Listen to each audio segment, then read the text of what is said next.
Goeienaand geliefdes en welkom by vanaand se aanlyn Bybelstudie.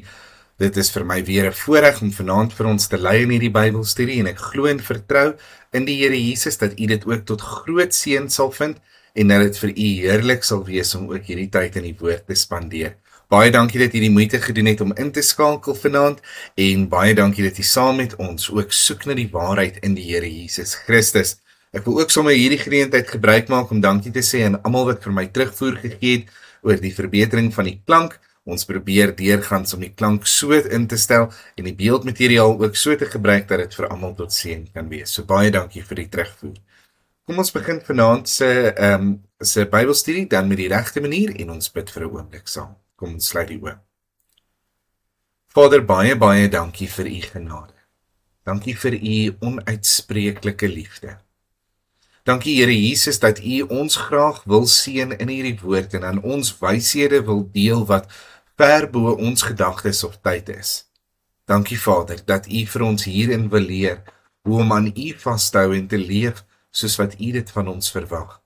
Dat u deur die woorde van die skrif ons gedagtes en ons gees wil kom vorm en verander sodat dit meer en meer na die beeld van Jesus Christus lyk.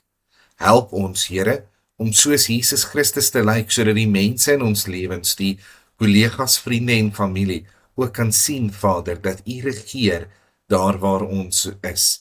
Ons loof u vir u skrif, ons loof u vir die woord, en ons loof u vir elkeen wat die geleentheid gekry het, in hierdie onsekere en onstuimige tye, om ook in te skakel by hierdie Bybelstudie, en saam met ons te kan deel in die woord van die Here. Ons loof u naam, Here, want u is dit waardig. Amen. Nou ja, vanaand gaan ons verder met ons studie in 1 Johannes 4 en ons gaan vanaand kyk na vers 17 en 18 van 1 Johannes 4. Nou, u sal onthou dat ons laasweek eintlik wou kyk na vers 16, 17 en 18 en hoewel ons dit gepoog het, het dit nou nie so uitgewerk nie as gevolg van die feit dat ons te lekker gesels het net oor vers 16 en toe nou nie uitgekom het by verse 17 en 18 nie. So ons gaan vanaand bietjie daarna kyk en dan is ons heeltemal op ons merk. So, om hier te begin, kom ons kyk net na wat hierdie 3 versies in sy totaliteit sê, en dan sal ons so 'n bietjie inlei oor waar ons is in hierdie gedagtegang wat Johannes besig is om te deel met sy gehoor, en waarmee ons besig is. So kom ons kyk vinnig na die 3 verse. Nou, as ek die 3 versies hier oproep, kyk ons na vers 16 wat hy sê, en ons het die liefde wat God tot ons het leer ken en geglo. God is liefde. En hy wat in die liefde bly, bly in God en God in hom. Hieraan het die liefde by ons volmaak geword, dat ons vrymoedigheid kan hê in die oordeelsdag, want soos hy is ons ook in hierdie wêreld. Daar is geen vrees in die liefde nie, maar die volmaakte liefde dryf die vrees buite. Want die vrees sluit straf in en hy wat vrees, het nie volmaak geword in die liefde nie. Kosbare woorde wat die apostel Johannes in hierdie gedeelte dan met ons deel. Nou, dis vir ons belangrik om Johannes se gedagtegang in hierdie gedeelte vir 'n oomblik te besef, sodat ons net onsself kan oriënteer. Hy's besig met 'n redenasie en ons val nou amper hier in die helfte van 'n redenasie in. So ons wil nie graag stompies optel nie, ons wil graag baie mooi weet presies waar ons is in hierdie gesprek wat Johannes besig is om te voer. Nou, Johannes se 2 hoofgedagtes, soos wat ons nou al telke male vir mekaar gesê het in hierdie gedeelte, is die gedagte dat God lig is en dat God liefde is en dat daardie feit sekere implikasies vir die mens inhou. Die feit dat God lig is, met ander woorde die simbool van reinheid en van heiligheid en van sondeloosheid, impliseer dat die wat saam met die Here wil wandel, die wat in 'n verhouding met die Here wil staan, ook in die lig moet wandel, soos wat hy in die lig wandel. Natuurlik kry ons dit nie volmaak reg nie, en daarom het die Here Jesus Christus vir ons sondes aan die kruis gesterf, sodat ons deur die bloed van die Here Jesus Christus konstant gereinig kan word van daardie sondes, en dat dit ons weer eens in staat stel, om dan nou in hierdie lig te wandel, waar ons 'n verhouding met die Here kan hê. Nou, dis baie belangrik om te verstaan. Kinders van die Here kan sondig, en Johannes is baie duidelik daaroor. Maar in ander gedeeltes kom en hy sê, die kinders van die Here kan nie sondig nie. Daardeur probeer hy glad nie te sê, dat ons nie die vermoë het om te sondig nie, maar hy sê, as 'n kind van die Here, behoort ons in ons hierdie begeerte te ontdek, om met God 'n verhouding te hê.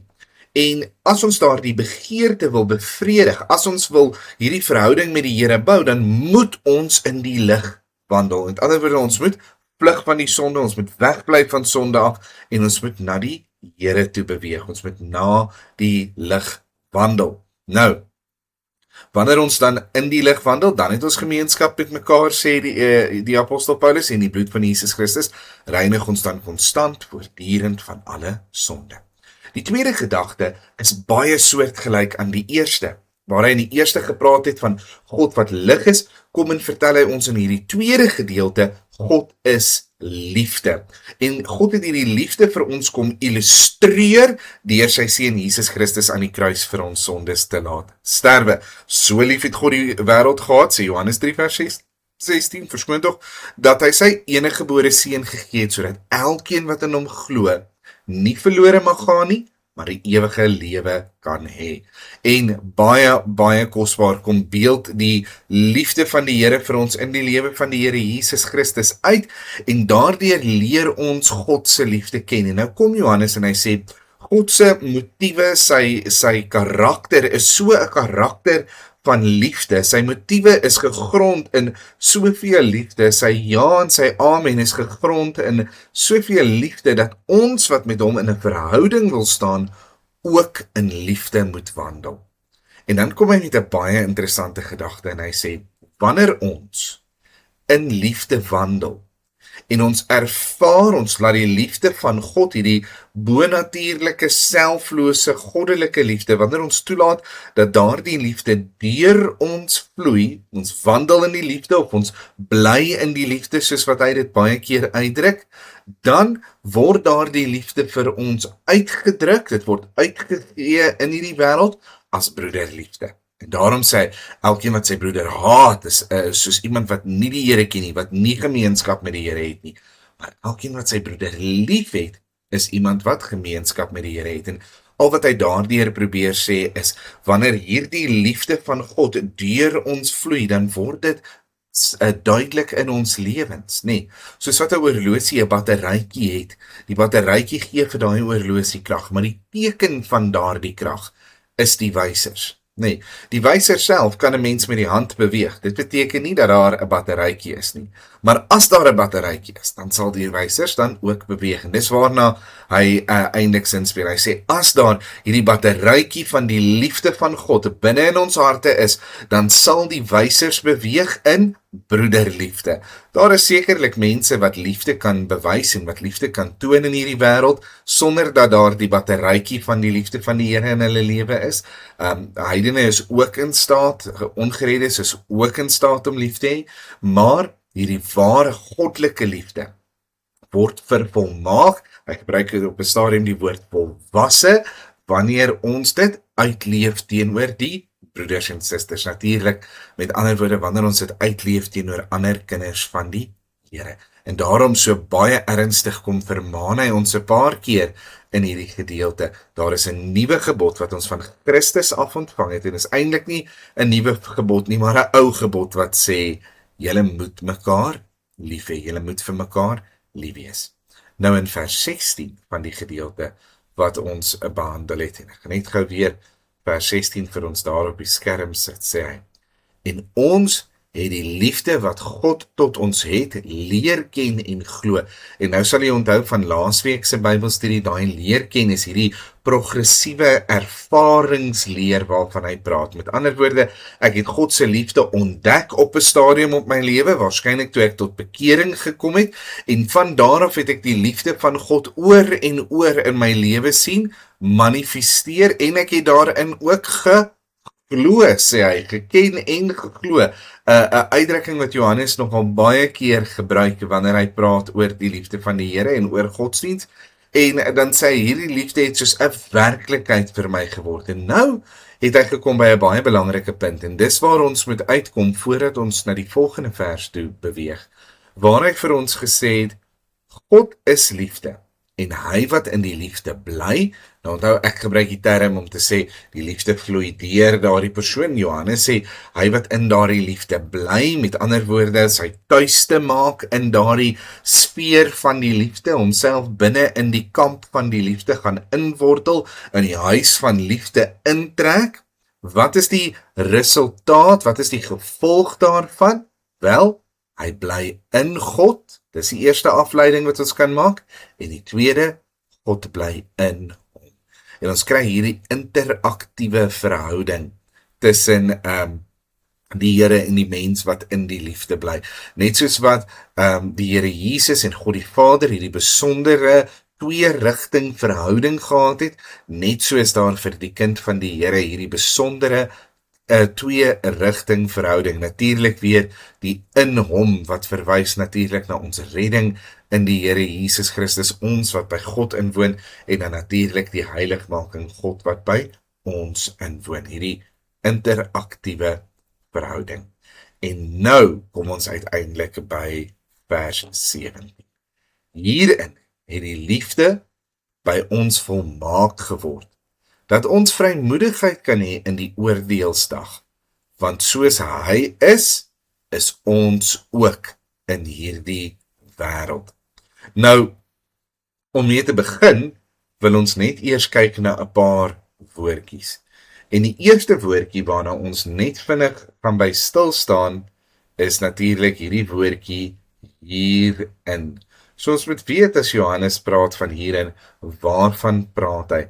En natuurlik, as ons net bietjie mooi na die taal kyk wat hy hier gebruik, dan sien ons natuurlik hierdie hierin verwys baie duidelik na hierdie verhouding met God, waarvan Johannes nou net gepraat het. So hierin verwys na hierdie verhouding. Nou sê hy, hierin, in hierdie verhouding, het die liefde by ons volmaak geword. Nou die eerste wat ons moet bietjie naspeur, gits daar, beweeg ek sommer daai hele stukkie werk, kom ons kyk of ek dit kan terugskuif, hy wil nie, laat ek nie, sommer so, daar sê, wegtik daar so, okay. Die eerste wat ons gaan moet naspeur natuurlik, is waarvan praat hy as hy hier praat van die liefde. En ek dink uit die konteks van hierdie gedeelte is dit nie te moeilik om te verstaan waarna hy verwys nie. Natuurlik bewys hy na die liefde van God, die liefde van God, en dan baie belangrik vir ons. En ons het laas keer vir mekaar gesê, die liefde van God het 'n rigting, nee, die liefde van God het 'n teiken, en ons is die teiken van daardie geloof, en dit het ons gesien in die eerste gedeelte van vers 16, en ons het die liefde wat God tot ons het, 'n baie spesiale, volledige manier waarop hy die liefde dan uit gaan druk en sê, maar dis presies wat ek bedoel. En dan kom hy nou in hierdie volgende gedeeltetjie en hy sê, hierdie liefde, hierin het die liefde by ons volmaak geword. So hy praat van hierdie liefde van God, en dan sê hy, dit het volmaak geword. Nou, daardie woordjie volmaak, wat ons hier kry, is as 'n mens mooi gaan kyk na die Griekse gedeeltetjie, 'n woord wat baie maklik kan beteken voltooi, doel bereik,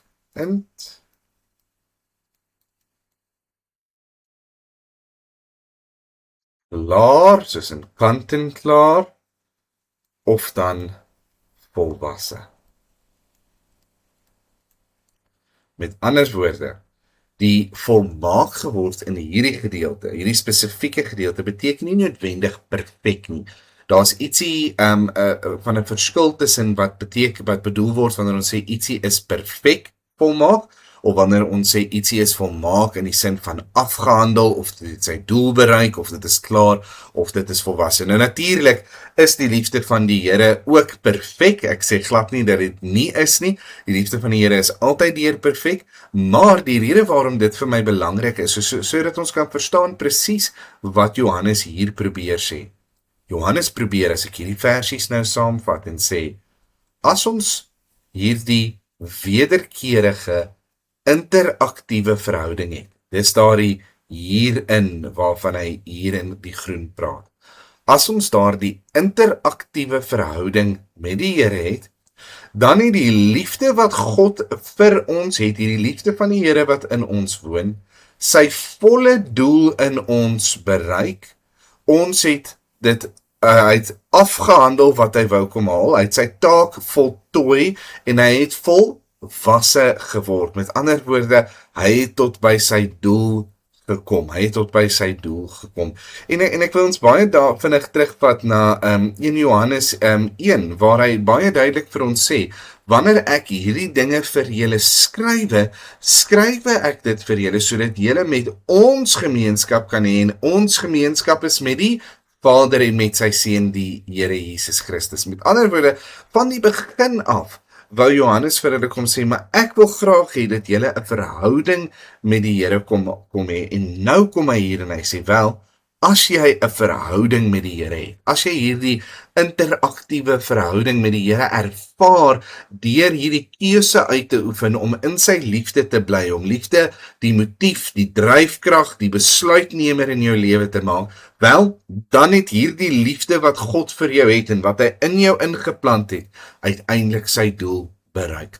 Die verhouding wat ons met die Here het, is die doel van God se genade. Hy wil met ons 'n verhouding hê. En nou wil ek net iets interessants hierso ook opmerk. En dit is 'n vreemde verskynsel.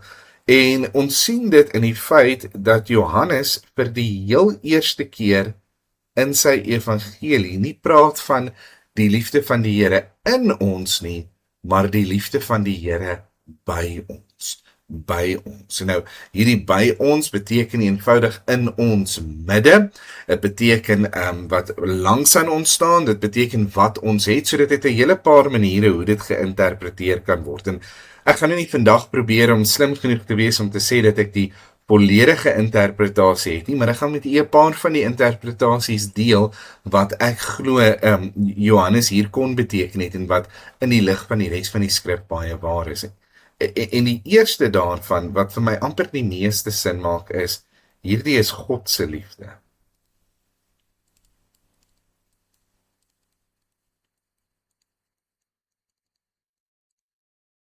Hierdie is God se liefde. Nou, hoekom ek dit sê is eenvoudig, as dit ons liefde was, as dit 'n liefde was wat in ons, daar gaan my alarmpie af. As dit ons liefde was, of iets wat by ons begin het, dan sou dit eenvoudig,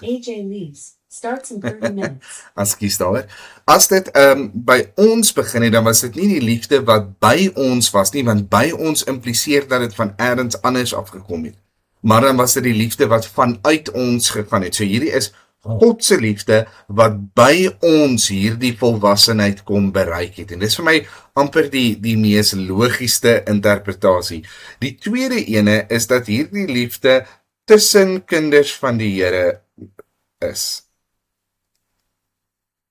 Omdat Johannes besig is om te praat ook van broederliefde in hierdie gedeelte, en hy eintlik vir ons kom sê dat hierdie broederliefde sy volmaking bereik het binne in die kinders van die Here, dan maak dit ook sin dat hy beteken hierdie liefde wat by ons is, met ander woorde wat in ons groepie gedeel word. Dis nie 'n liefde wat binne in my noodwendig na buite toe kom nie, dit ook miskien, maar dit is 'n liefde wat tussen ons dan nou gedeel gaan word. Net vir interessantheid, dit verander daarom niks aan die betekenis van die gedeelte nie. Nou goed, wanneer ons dan aan die volgende gedeelte sê, hy sê, hoekom is dit die volmaking van die liefde? Wel, dat ons vrymoedigheid kan hê.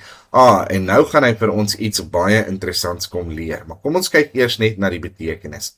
En die eerste is hierdie woordjie vrymoedigheid. Nou, vrymoedigheid, as ons om daar gaan kyk, beteken 'n vertroue. En in Engels is daar vir my so 'n pragtige woordjie wat baie mooi hierby aanpas, en dit is 'n boldness.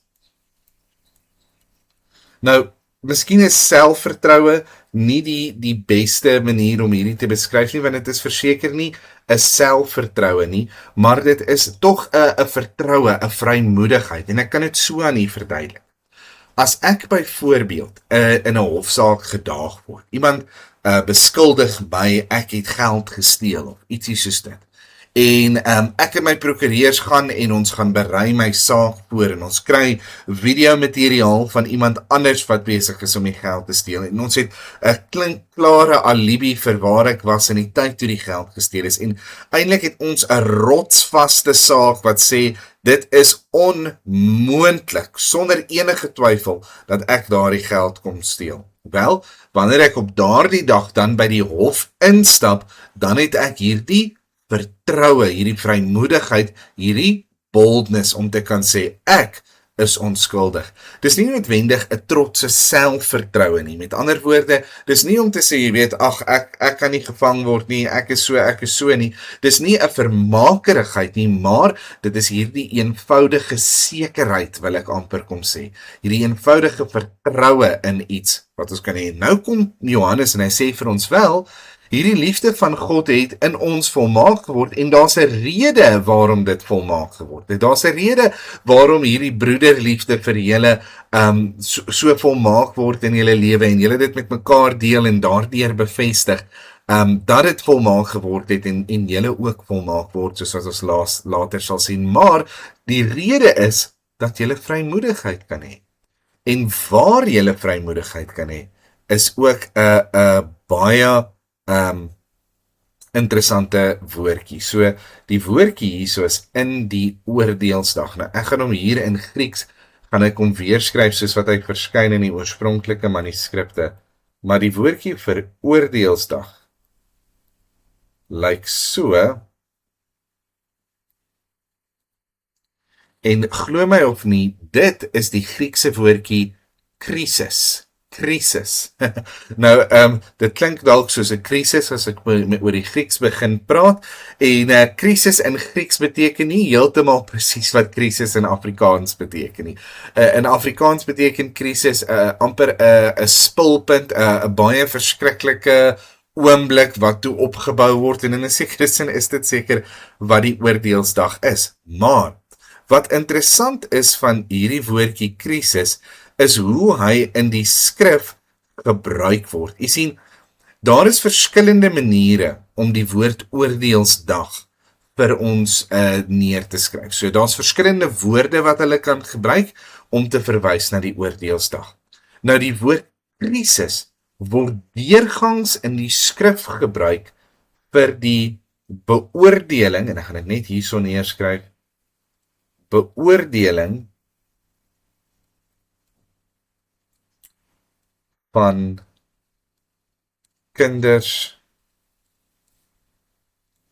van die Here.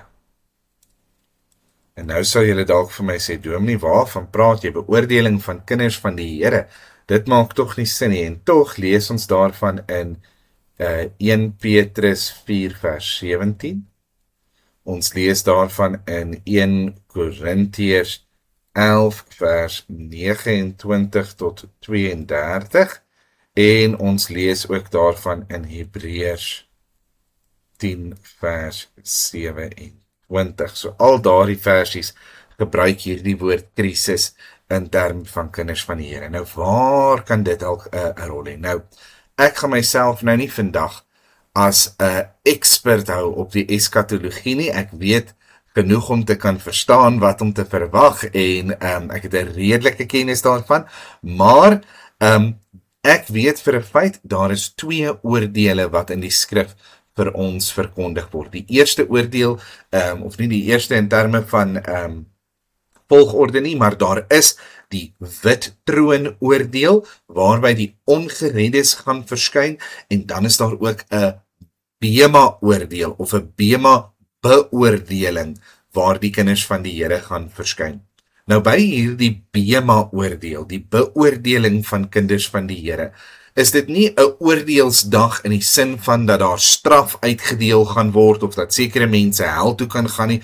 Almal wat by die bema oordeel gaan opeindig, is uiteindelik op pad hemel toe. Maar, wanneer hierdie bema oordeel aanbreek, beskryf Paulus vir ons die mense wat by hierdie oordeel staan, en hy sê, sommige gaan bou met goud en silwer en kosbare edelstene aan die koninkryk van God, en hulle gaan groot beloning daarvoor ontvang. En hy praat van allerlei beloninge wat vir die kinders van die Here, wat hulle lewens vir die Here geleef en gegee het, daar gaan sekere belonings wees. En ons weet van die verskillende krone wat uitgedeel word, en ons weet van verskillende seëninge wat uitgedeel word, en allerlei sulke dinge. Maar dan is daar ook kinders van die Here wat beskryf word, en hulle word beskryf met die volgende woorde. Dit word beskryf as iemand wat soos 'n brandhout uit die vuur uitgeruk is. Nou wil ek dit beskryf. Kom ons sê byvoorbeeld, daar is nou hout wat jy mag brand, en ons hout wat jy nie mag brand nie. Dit is 'n simpel voorbeeld, maar dit is dalk die beste wat ek het. En jy pak van die hout wat jy mag brand op die vuur, en die vuur brand al lekker, en dan gooi jy 'n houtjie op, en as jy daai houtjie sien, en hy begin so te brand, dan kom jy agter, maar dis nie een van die houte wat ek wou eintlik in die vuur gooi nie, en dan red jy daardie hout uit die vuur uit. Hy stink nog na die vlamme en na die rook, hy dalk nog 'n paar skruimertjies op, maar hy is gered op die ou einde van die vuur. En wat die apostel Paulus daardeur probeer sê, is party mense, wanneer hulle by hierdie bema oordeel gaan kom, kan so naby wees aan 'n kind van die wêreld, so naby geleef het aan hulle wat in die hel opeindig, dat dit gaan lyk asof hulle soos houtstompe is wat uit die vuur uitgered is. Met ander woorde, amper die skaamte, die reuk van die vuur gaan nog aan hulle sit, en nou praat ek natuurlik figuurlik, nee, hulle gaan nie regtig na rook stink, of regtig brandwonde hê, of sulke tipe dinge nie, maar hulle gaan 'n lewe hê wat geopenbaar is, wat heeltemal leeg is aan die dinge van die Here. En wanneer Johannes hierdie voorbeeld gebruik, dan praat hy van hout, hooi en stoppels. En hy sê, hulle het aan die koninkryk gebou met hout, hooi en stoppels, met ander woorde verganklike dinge, goedkoop dinge. Hulle het miskien 'n diens bygewoon, hulle het miskien hier en daar 'n gebed gebid, hulle het miskien hier en daar van die Here vertel op een of ander manier, maar hulle was nooit iemand wat 'n toegewyde, uitgegeede lewe geleef het saam met die Here Jesus Christus nie. Hulle het hulle eie gewin in die kerk gesoek, hulle het hulle eie gedagtes nagejaag. Met ander woorde, dis mense wat eintlik so naby aan die wêreld leef, dat mens amper nie die verskil kan sien nie. En ek dink dis waarop die apostel Paulus sin speel. Jy kan amper nie die verskil sien tussen hulle en die hout wat reeds in die vuur is nie.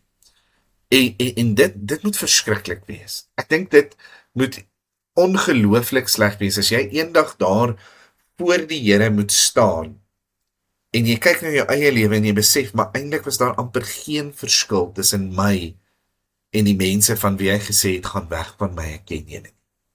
Daar was geen verskil in die manier hoe ek geleef het nie, behalwe dat ek 'n oorgawe gemaak het, het ek die stem van die Heilige Gees in my lewe uitgeblus, en ek het geleef soos ek wil, en gedoen wat ek wil, en gemaak wat ek wil, en ek het eintlik nooit gegroei as kind van God nie. Ek het nooit my potensiaal in sy koninkryk bereik nie. Ek het die geleentheid gehad om al hierdie pryse te kon verdien, maar ek het dit nooit bereik nie.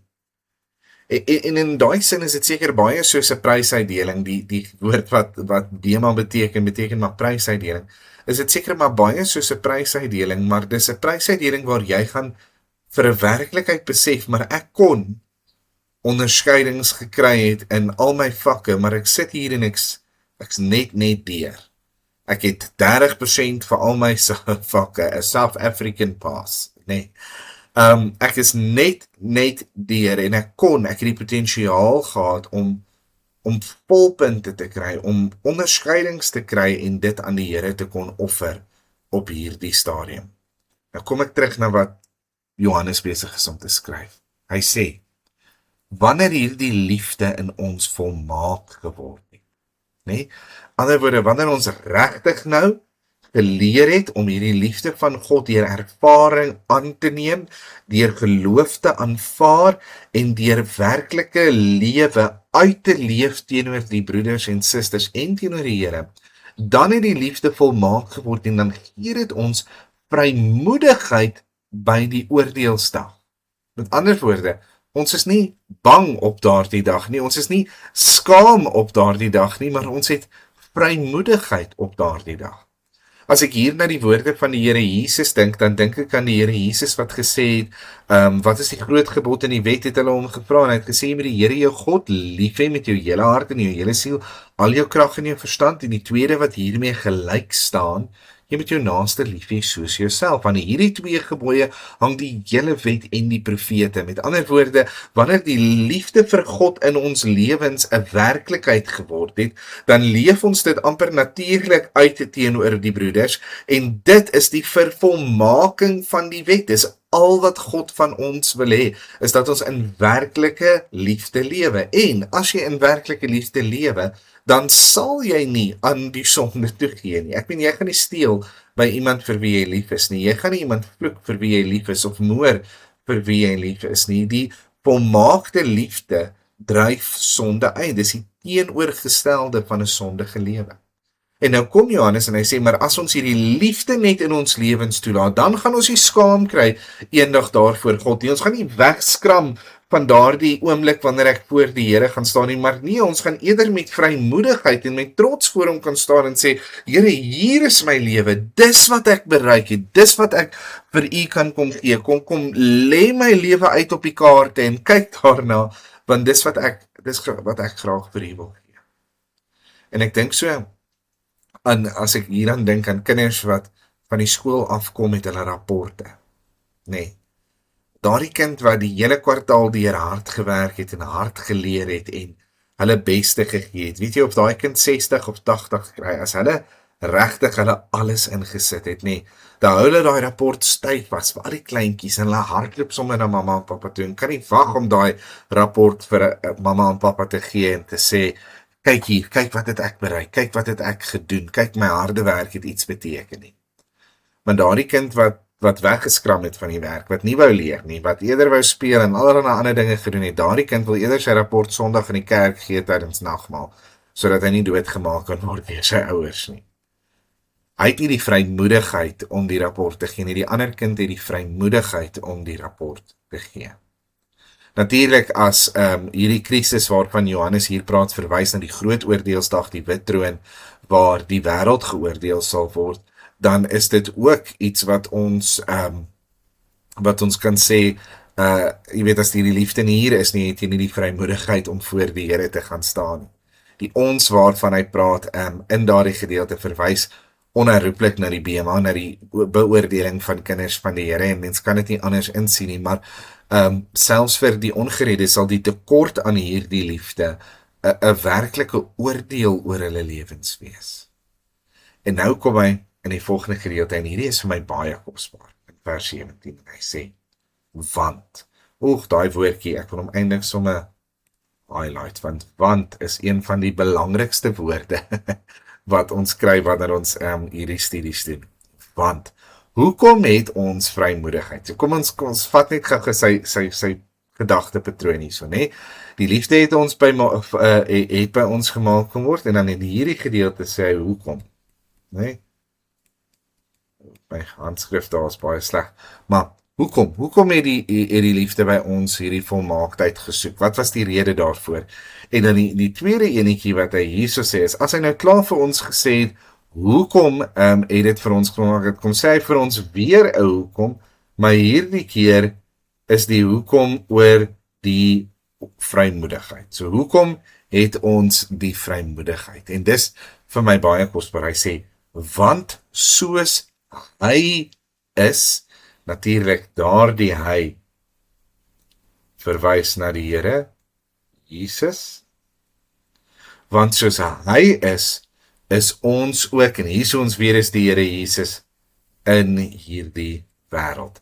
Nou, in hierdie wêreld is iets wat net die Here Jesus Christus was, hy was net soos ons ook in hierdie wêreld, en wat probeer Johannes hier so sê? Wel, en dis vir my geweldig kosbaar, hy sê, as ons in die liefde bly, as ek nou sy taal gebruik, nee, as ek die liefde van die Here Jesus in my hart het, die liefde van God in my hart het, daardie selfe vlak van liefde, daardie selfe kragtige liefde, wat sy seun na die wêreld toe gestuur het, sodat hy vir ons sondes aan die kruis kan sterf, as ek daardie diepe liefde in my hart het, dan sê hy, dan het ek vrymoedigheid, en hoekom het ek vrymoedigheid? Want net soos wat hy is, Hoe is hy? Hy was ook hier op aarde, het hy in God se liefde gelewe. Hy was die volmaakte uitdrukking van God se liefde. Sy woorde het gespreek van God se liefde. Sy dade het gespreek van God se liefde. Sy hele lewenswandel was gegrond in die liefde van die Here.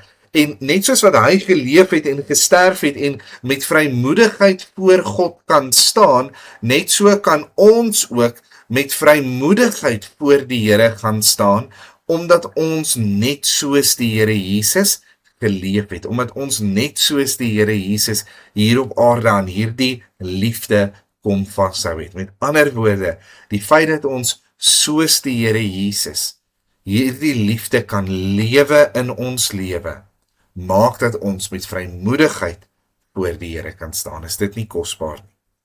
En dan kom hy in hierdie laaste gedeeltjie en hy sê, daar is geen vrees in die liefde nie. En onthou, hy is nog steeds besig om te praat so 'n klein bietjie oor die gedagte dat ons vrymoedigheid het.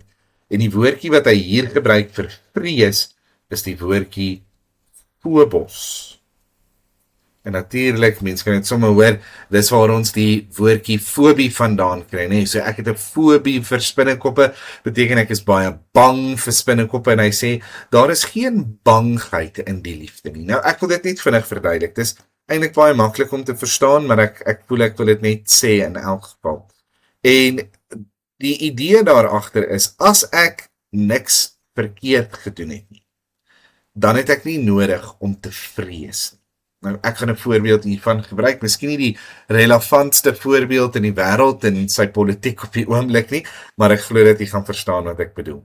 As ek in 'n motor ry, en ek het my lisensie van my motor is uitgeneem soos wat hy moet, my motor is in die kondisie wat hy moet wees, en ek het my lisensie, en hy is op datum, en ek hou by die padreëls, en ek ry binne in die spoedbeperking, en ek ry asof ek besig is om uit te baseer en my lisensie te kry, en 'n verkeersbeampte trek my van die pad af.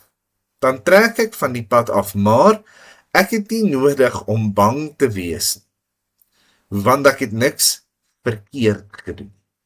So daar is niks wat hulle op my kan uitwys, wat gaan maak dat ek in die moeilikheid gaan kom nie. So daar is nie 'n vrees nie. Nou, dink byvoorbeeld, as die verkeersbeampte ook jou pa was, wat baie, baie lief was vir jou.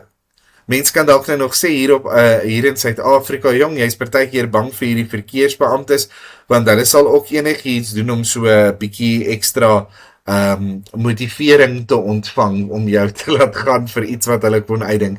Maar as daardie verkeersbeampte jou pa was, wat vir jou lief was, wat vir jou omgegee het, wat na jou uitgekyk het, wat jou groot gemaak het van kleintyd af, as dit die verhouding was wat jy met die verkeersbeampte gehad het, dan het jy glad nie gevrees wanneer hulle jou afgetrek het.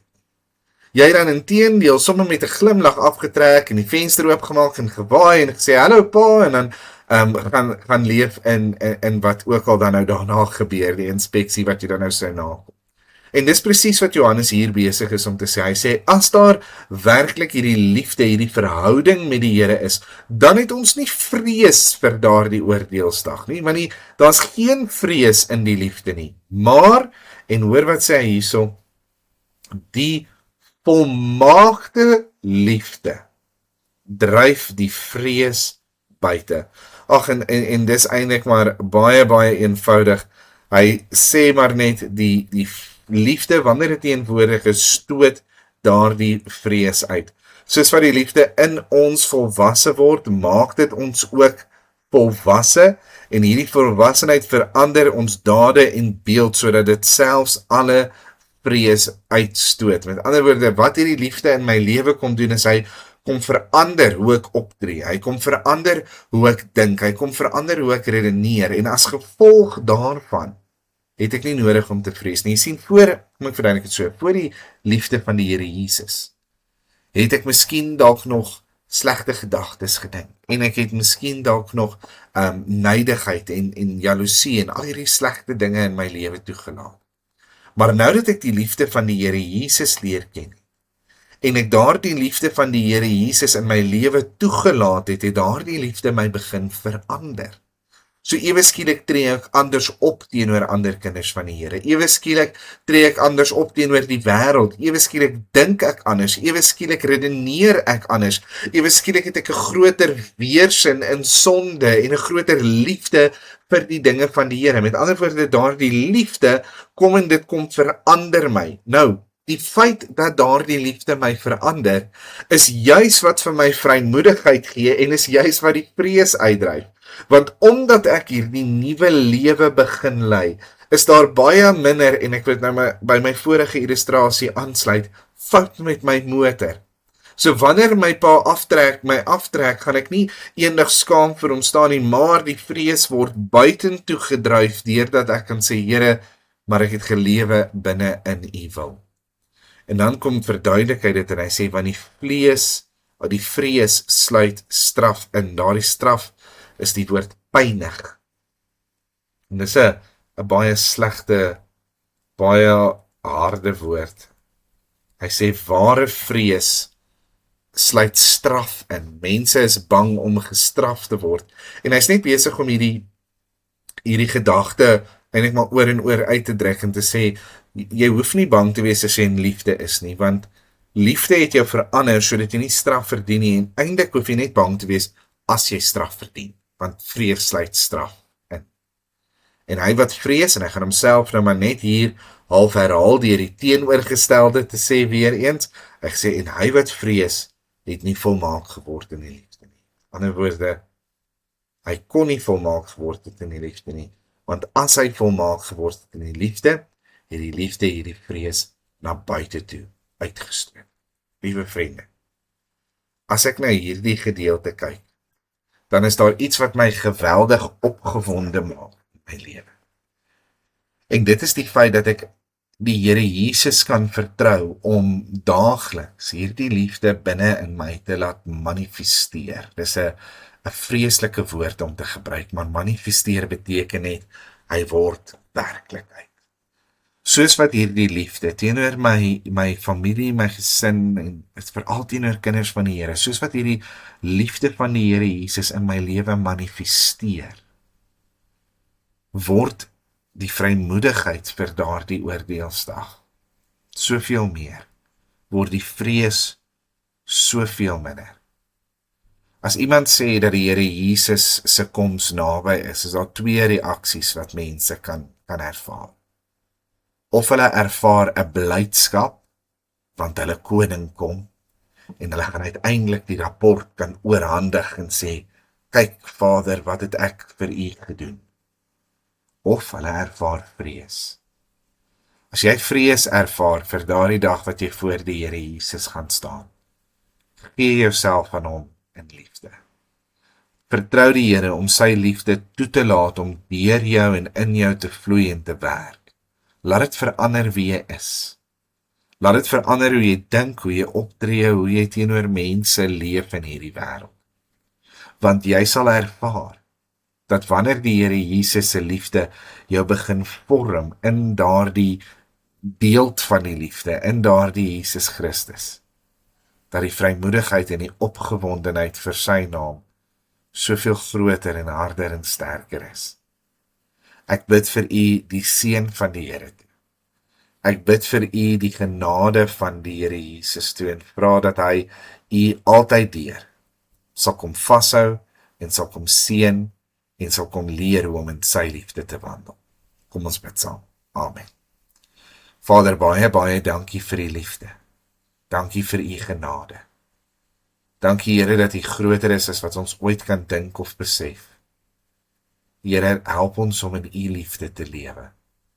Help ons om dit toe te laat om deur ons te vloei, sodat dit ons kan verander en vir ons vrymoedigheid kan gee vir daardie wonderlike dag, wanneer ons voor u staan. Help ons om lewens te leef, Here, wat gevlek is met die liefde, soveel, dat u nie die hartseer van sonde meer kan raak sien. Ons loof u, Vader. Amen. Baie dankie aan elkeen wat ingeskakel het weer eens. Mag die Here u seën, mag u sy liefde ervaar, mag u sy liefde uitleef. Goeienaand, 'n lekker aand vir elkeen.